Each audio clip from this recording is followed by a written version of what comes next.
Visualization is right at the heart of my own work too. I teach global health. And I know having the data is not enough.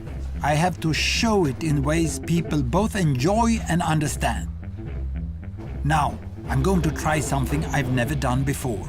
Animating the data in real space, with a bit of technical assistance from the crew. So, here we go. First, an axis for health, life expectancy, from 25 years to 75 years. And down here, an axis for wealth, income per person, $400, $4,000, and $40,000. So down here is poor and sick, and up here is rich and healthy. Now, I'm going to show you the world 200 years ago, in 1810. Here come all the countries. Europe brown, Asia red, Middle East green, Africa south of Sahara blue, and the Americas yellow.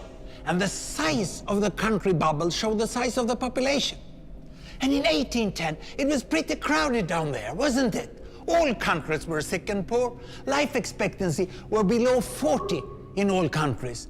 And only UK and the Netherlands were slightly better off, but not much. And now, why start the world?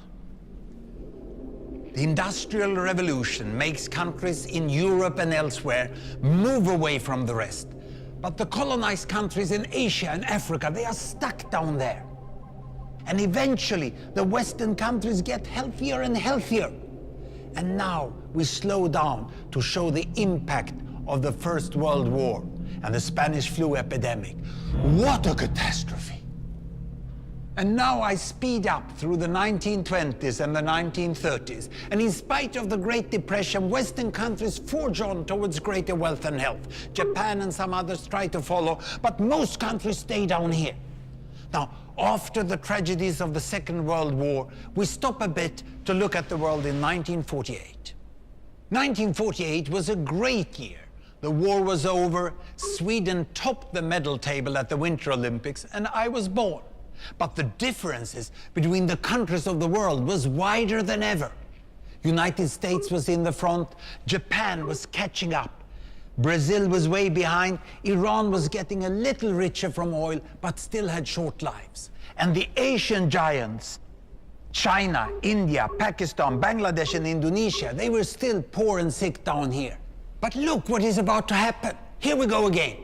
In my lifetime, former colonies gained independence, and then finally they started to get healthier and healthier and healthier. And in the 1970s, then countries in Asia and Latin America started to catch up with the Western countries. They became the emerging economies. Some in Africa follows. Some Africans were stuck in civil war and others hit by HIV. And now we can see the world today in the most up-to-date statistics. Most people today live in the middle, but there are huge differences at the same time between the best of countries and the worst of countries. And there are also huge inequalities within countries. These bubbles show country averages, but I can split them. Take China, I can split it into provinces. There goes Shanghai. It has the same wealth and health as Italy today. And there is the poor inland province Guizhou. It is like Pakistan. And if I split it further, the rural parts are like Ghana in Africa. And yet, despite the enormous disparities today, we have seen 200 years of remarkable progress. That huge historical gap between the West and the rest is now closing. We have become an entirely new converging world.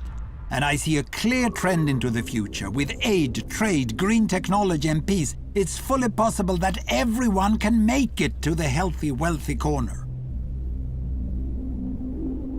Well, what you have seen in the last few minutes is a story of 200 countries shown over 200 years and beyond.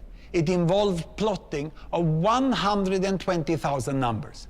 Pretty neat, huh?